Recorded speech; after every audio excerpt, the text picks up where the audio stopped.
Hey Biscuits. So I thought for our New Year's vlog, I wanted to talk about ways to release and let go of all the things we've lost this year.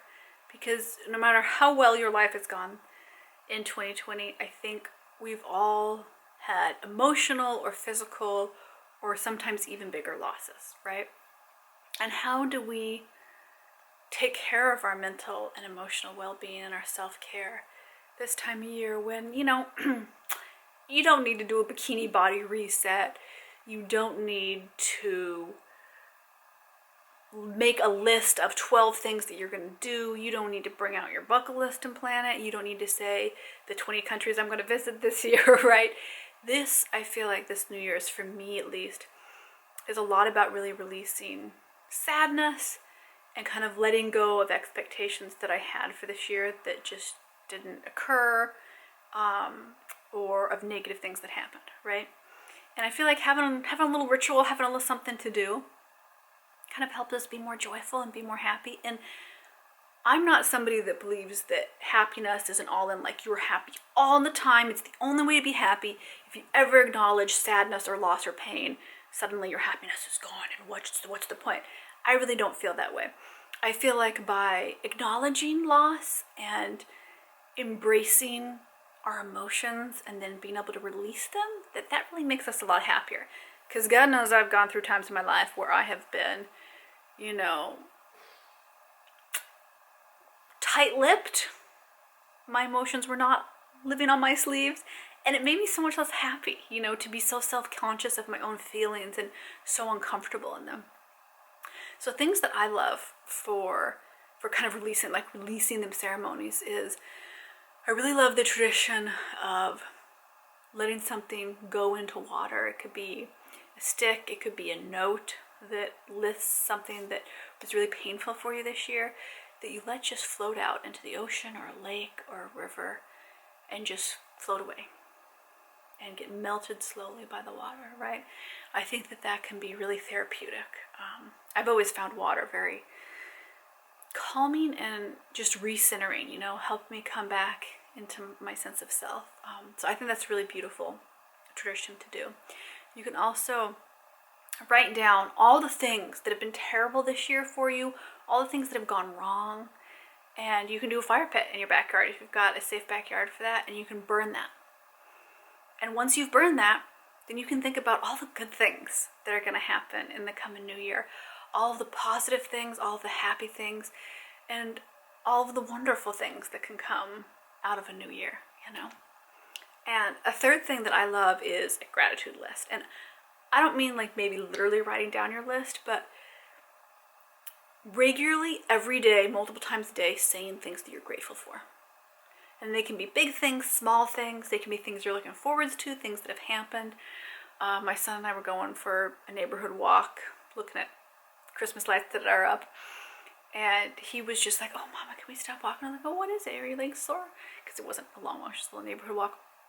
And he was, "Oh, I'm so grateful that we live in such a cheery neighborhood," is what he said, a cheery neighborhood. Holiday cheer is what he was talking about. And that he had real gratitude in his heart for that, which I really appreciated that. That he was able to articulate that, because he's heard me talk about so much gratitude and small and big things that I'm grateful for. So I really think that's a great way if you have kids and you don't want to focus on the negative, because that can be hard to explain to children, right? So if you've had a tough year, maybe instead of doing a water floating away ceremony or burning all the bad things on a note, if you want to stay more positive, you can do a gratitude list. And it could be things that you shout, things that you sing, things that you write down. I know with kids, they love shouting and dancing. So, putting on some mellow acoustic music, something that is fun to dance to, but that doesn't have lyrics, and shouting or singing all the things you're grateful for, all the things you're looking forward to in the new year, that can be wonderful. And it's a great way to get your kids involved if you want to do something more lighthearted and fun. And still kind of release some of that tension that all of us have been carrying this year for the craziness that it's been. I think it's a really good way to do that. There's no perfect way to release guilt or sorrow or shame or disappointment, right? That is so complex, and sometimes things we'll struggle with for years, and there's nothing wrong with that. But I find it really powerful to spend the new year, releasing bad stuff emotionally and trying to focus in and bring in the good stuff that I want for the new year. And you can be as metaphysical about that as you want. I know some people are really uncomfortable with those things, like, oh, open displays of emotions, it's too foo-foo. But I think it really helps us all be happier. And, happy mama, happy family, right? If we don't address things that have made us struggle this year, and we just kind of bring that burden on with us to the new year, our families feel it, And a lot of moms have a hard time taking time for ourselves and doing the self-care and the emotional work to go, okay, I need to focus on myself a little bit. I think that's really powerful. I know that, going into this new year and expecting a new baby, I want it to be good light, wonderful energy. I don't want to be bringing a baby in to the world with, lots of stress on my shoulders and anxiety or sadness for things that have happened this year. And it's been probably some of the toughest 12 months of my life. I mean, I would say even like the last year and a half has just been really tough. There's been some really big negative things that have happened, some really painful things. And I don't expect to be over it suddenly on New Year's Day and be like, I'm perfectly wonderful, right? I want to have looked him in the face, right? All these sadnesses or sorrows or disappointments and gone, okay, I see you, I recognize you. I don't need to carry you along with me as a burden. You might pop up in my consciousness or subconscious, that's okay. And I think it's really powerful to look those things in the eye and go, wait, I recognize this suffering or this sadness or this loss. Because sometimes it's an emotional loss this year for a lot of people. Some people it's a physical loss, and it's a lot of things to process. And I know social media doesn't like to get too heavy. It doesn't like to address these things.